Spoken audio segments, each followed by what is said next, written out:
आज कुंभ की बातें सुनकर सर्व त्याग के लिए उद्यत हुए राजा सिकिध्वज द्वारा अपनी सारी उपयोगी वस्तुओं का अग्नि में झोंकना।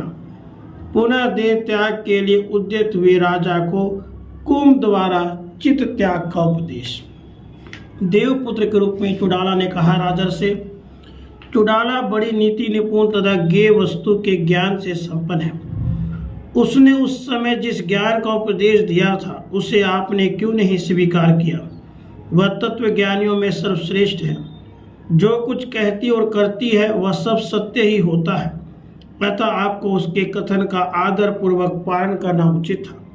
नरेश्वर, यदि आपने चुड़ाला के वचन का आदर नहीं किया तो सर्व त्याग का ही पूर्ण रूप से आश्रय क्यों नहीं लिया? राजा सिकिध्वज बोले, प्रियवर, मैंने राज्य छोड़ा, घर छोड़ा, धन्य धान्य संपन्न देश छोड़ा, पत्नी भी त्याग दी, फिर भी आप कहते हैं सर्व त्याग क्यों नहीं किया? इसका क्या कारण है? देवपुत्र के रूप में चुड़ाला ने कहा, राजन, धन, स्त्री, गृह, राज्य, भूमि, शत्र और बंधु बांधव ये सब आपके तो है ही नहीं, फिर आपका सर्व त्याग हुआ कैसे? आपका जो सबसे उत्तम भाग है उसका त्याग तो अभी हुआ ही नहीं। उसका पूर्ण रूप से परित्याग कर देने पर ही आप सर्व त्यागी शोक रहित हो सकेंगे। राजा सिकिध्वज बोले, देव, अच्छा, यदि आप ऐसा मानते हैं कि यह सारा राजपाट मेरा नहीं है तो पर्वत, वृक्ष और लताओं से परिपूर्ण यह संपूर्ण वन तो मेरा है ना? मैं इसी का परित्याग कर रहा हूँ। कुंभ ने कहा, राजन, यह पर्वत का तट, वन, गर्त, जल और वृक्ष के नीचे की भूमि ये सब आपके तो है ही नहीं, फिर आपका सर्व त्याग कैसे संपन्न हुआ? आपका जो सबसे उत्तम भाग है वह तो अभी बिना त्यागा हुआ ही पड़ा है, उसका पूर्ण रूप से त्याग कर देने पर ही आप परम अशोक पद को प्राप्त कर सकेंगे। सिकिध्वज बोले, अच्छा, यदि ये वन आदि सारी वस्तुएं मेरी नहीं तो बावली तथा चबूतरा आदि से युक्त यह मेरा आश्रम ही मेरा सर्वस्व है, मैं इसका भी त्याग किए देता हूँ। कुंभ ने कहा, राजन, ये जो वृक्ष, बावली, चबूतरा, गुल्म, आश्रम और लताओं की पंक्तियां हैं, इनमें से कुछ भी आपका नहीं है, फिर आपका सर्व त्याग कैसे सिद्ध हुआ? अभी तो आपका सबसे उत्तम भाग पड़ा ही है, आपने उसका त्याग किया ही नहीं। उसका पूर्ण रूप से त्याग कर देने पर ही आपको तृप्त अशोक पद मिल सकेगा। सिकिध्वज बोले, ठीक है, यदि ये सारी वस्तुएं मेरी नहीं है तो ये पात्र आदि तथा मृग चर्म, दीवाल और कुटीर आदि ही मेरे सर्वस्व है, मैं इन्हीं को छोड़ रहा हूँ। श्री वशिष्ठ जी कहते, रघुनंदन, ऐसा कहकर राजा सिकिध्वज ने भांड आदि उन समस्त सामग्रियों को आश्रम से निकालकर एक जगह स्थापित किया, फिर सूखी लकड़ियां इकट्ठी करके अग्नि प्रज्वलित की और उन सही वस्तुओं को उस आग में डालकर वे पुनः अपने आसन पर बैठ गए। उसके बाद उन्होंने अक्षमाला तथा मृगचर्म को भी उसी आग में झोंक दिया। कमंडलू एक श्रोत्रिय ब्राह्मण को दे दिया, क्योंकि ऐसा नियम है कि अपनी जो उत्तम वस्तु हो उसे या तो किसी महात्मा को दे दे अथवा अग्नि में जला दे। फिर राजा ने अपनी कोमल चटाई को भी चित्त शुद्धि तथा चेतन ब्रह्म में विश्राम प्राप्ति के लिए उसी धधकती आग में फेंक दिया। फिर कुंभ को संबोधित करके बोले, कुंभ, जो वस्तु त्याज्य है उसे सदा शीघ्र से शीघ्र त्याग देना चाहिए। साधो मैं निष्क्रिय होने के लिए अपनी क्रियापयोगी सारी वस्तुओं का त्याग कर रहा हूँ, क्योंकि अयोग्य वस्तुओं कौन ढोता फिरे। श्री वशिष्ठ जी कहते हैं, राजन, उसके बाद राजा सिकिध्वज ने अपनी सूखी फूस की कुटिया को, जो अपने अज्ञानी मन के मिथ्याभूत संकल्पों द्वारा कल्पित थी, जलाकर भस्म कर दिया। उन मौनी राजा की बुद्धि समता युक्त हो गई थी, मन उद्वेग रहित हो गया था, अतः उन्होंने वहाँ जो कुछ भी सामग्री शेष रह गई थी सबको जला दिया। यहाँ तक कि उन्होंने प्रसन्नता पूर्वक अपनी लंगोटी, भोजन पात्र, भोजन आदि को भी फूंक दिया। जब सूखी लकड़ी के साथ साथ वे बर्तन आदि सारे पदार्थ जल गए, उस समय जिनका देह मात्र शेष रह गया था वे राजा सिकिध्वज राग रहित हो प्रसन्नता पूर्वक बोले। सिकिध्वज ने कहा, देवकुमार, आश्चर्य है, चीरकाल के बाद आपने अपने ज्ञान उपदेश द्वारा मुझे प्रबुद्ध कर दिया। जिससे अब मैं वस्तु विषयक वासना का परित्याग करके सर्वत्यागी होकर स्थित हूँ, केवल शुद्ध सुख से संपन्न और ज्ञानवान हो गया हूँ, जिसमें समता संकल्प प्रयुक्त संग्रह क्रम वर्तमान है। ऐसी सामग्री किस काम की। अब तो नाना प्रकार के बंधनों के हेतुभूत विषय ज्यों ज्यों प्रक्षीण होते जा रहे हैं, त्यों त्यों मेरा मन परमानंद में निमग्न होता जा रहा है। मुझे शांति मिल रही है, मैं परमानंद स्वरूप को प्राप्त हो रहा हूँ, विजयी हो रहा हूँ, अतः मैं पूर्ण सुखी हूँ। मेरे संपूर्ण बंधन नष्ट हो गए, क्योंकि मैंने सर्व त्याग कर दिया। देवपुत्र, महान त्याग करने के लिए अब दिशाएं ही मेरे वस्त्र है और दिशाएं ही मेरे लिए घर है, यहाँ तक कि मैं स्वयं ही दिशाओं के समान अस्तित्व। बताइए और क्या शेष रह गया। कुंभ ने कहा, महाराज शिखीध्वज, अभी भी आपने सभी वस्तुओं का पूर्णतः त्याग नहीं किया, अतः सर्व त्याग जन्य परमानंद की प्राप्ति का व्यर्थ ही अभिनय मत कीजिए। अपने सर्वोत्तम भाग का तो अभी आपने त्याग किया ही नहीं, जिसके पूर्णतः त्याग करने से ही आपको परम अशोक पद की प्राप्ति हो सकेगी। शिखीध्वज बोले, देव आत्मज, अब तो सर्व त्याग में मेरा यह शरीर जो रक्त मांसमय और इंद्रिय से युक्त है शेष रह गया है। इसलिए अब मैं पूरा उठकर बिना किसी विघ्न बाधा के इस शरीर को गड्ढे में गिराकर विनष्ट कर दूंगा और सर्व त्यागी हो जाऊंगा। कुंभ ने कहा, राजन, इस बेचारे निरपराध शरीर को आप क्यों महान गर्त में गिराना चाहते हैं। आप तो उस अज्ञानी बैल के समान प्रतीत होते हैं जो कुपित होने पर अपने बछड़े को ही मारता है।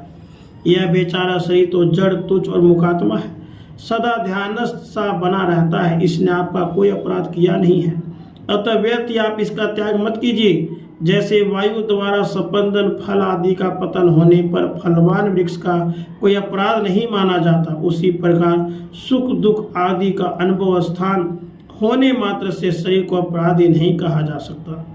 संपंदनशाली वायु ही बलपूर्वक फल पल्लव और पुष्प गिराती है, फिर बेचारे साधु स्वभाव वृक्ष का क्या अपराध। इसी प्रकार साधु शरीर ने साधु आत्मा कौन सा अपराध किया है। कमल लोचन, साथ ही शरीर का त्याग कर देने पर भी आपका सर्व त्याग निष्पन्न तो होगा ही, फिर व्यर्थ ही आप इस निरपराध शरीर को गड्ढे में क्यों फेंक रहे हैं।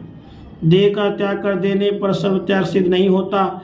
जैसे उन्मत्त गजराज वृक्ष को तहस नहस कर देता है, उसी तरह जिसके द्वारा यह शरीर शुद्ध हो उठता है, उस पाप आत्मा को यदि आप पूर्णतः त्याग करते हो तभी आप महान त्यागी हैं। भूपति, उस पाप आत्मा का परित्याग कर देने पर देह आदि समस्त पदार्थों का अपने आप त्याग हो जाता है। यदि उसका त्याग नहीं हुआ तो गर्त में गिरकर नष्ट हुआ भी शरीर उस पापात्मा से बारंबार उत्पन्न होता रहेगा। शिखीध्वज बोले, सौंदर्यशाली देव, इस शरीर का संचालन करने वाला वह पापात्मा कौन है। जन्म आदि कर्मों का बीज क्या है और किसका त्याग करने पर सब त्याग संपन्न होता है। कुंभ ने कहा, साधु स्वभाव नरेश, शरीर अथवा राज्य का त्याग कर देने से, कुटिया जलाकर भस्म कर देने से सर्व त्याग संपन्न नहीं होता। वह तो सर्वात्मक एवं सर्वव्यापी संकल्प द्वारा सबके एकमात्र कारणभूत सर्वात्मा का परित्याग कर देने पर ही निष्पन्न होगा। शिखीध्वज बोले, समस्त तत्व ज्ञानियों में श्रेष्ठ कुंभ, अच्छा ये बतलाइए, आपने जिस सर्वथा एवं सर्वदा त्यागने योग्य सर्वगत एवं सर्वात्म वस्तु का नाम लिया, वह सर्वात्मा किसे कहते हैं। कुंभ ने कहा, नरेश्वर, आप चित्त को ही भ्रम, चित्त को ही पापात्मा पुरुष और चित्त को ही जगत जाल समझिए। यह चित्त ही सर्वात्मा कहलाता है। महिपाल, जैसे वृक्ष का बीज वृक्ष ही होता है, उसी तरह मन ही राज्य देह और आश्रम आदि समस्त वस्तुओं का बीज है। अतः सबके बीज भूत उस मन का परित्याग कर देने पर सबका त्याग स्वतः ही सिद्ध हो जाता है। भूपति, उस मन के त्याग अत्याग पर ही सर्व त्याग का होना न होना निर्भर करता है। राजन, ये राज्य अथवा कानून आदि से वस्तुएं चित्त युक्त अर्थात चित्त के साथ संबंध रखने वाले पुरुष के लिए केवल दुख रूप है, और जिसका चित्त के साथ संबंध विच्छेद हो गया है उसके लिए ये परम सुख स्वरूप है। जैसे बीज समय पाकर वृक्ष रूप में परिणत हो जाता है, वैसे ही यह चित्त ही जगत एवं देह आदि आकार धारण करके सब में व्याप्त हो रहा है।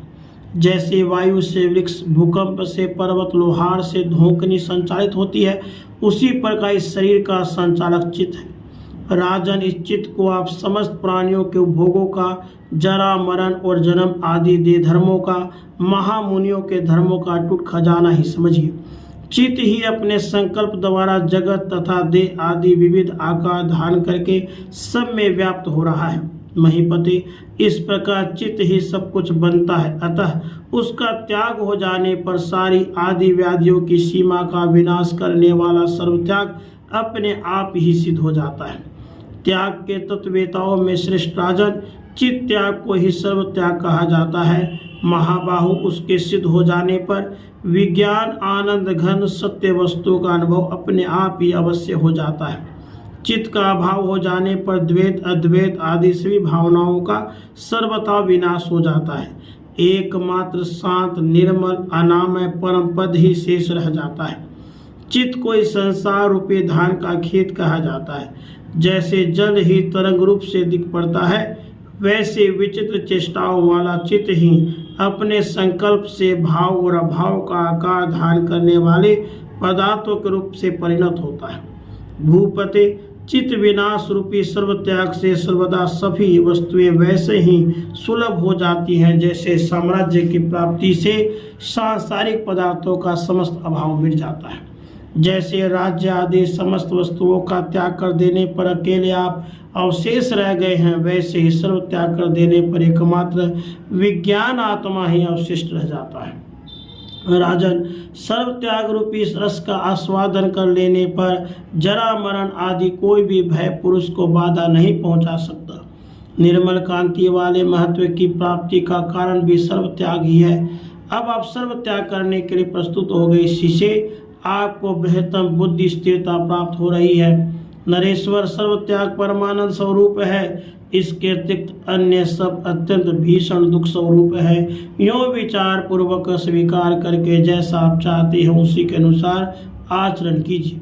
सर्व त्याग करने वाले पुरुष के पास प्रारब्ध अनुसार सभी वस्तुएं अपने आप उपस्थित होती हैं। सर्व त्याग के अंदर आत्म प्रसादक ज्ञान वर्तमान रहता है। महाराज, सर्व त्याग सारी संपत्तियों का आश्रय स्थान है, इसलिए जो कुछ भी ग्रहण नहीं करता उसे सब कुछ दिया जाता है।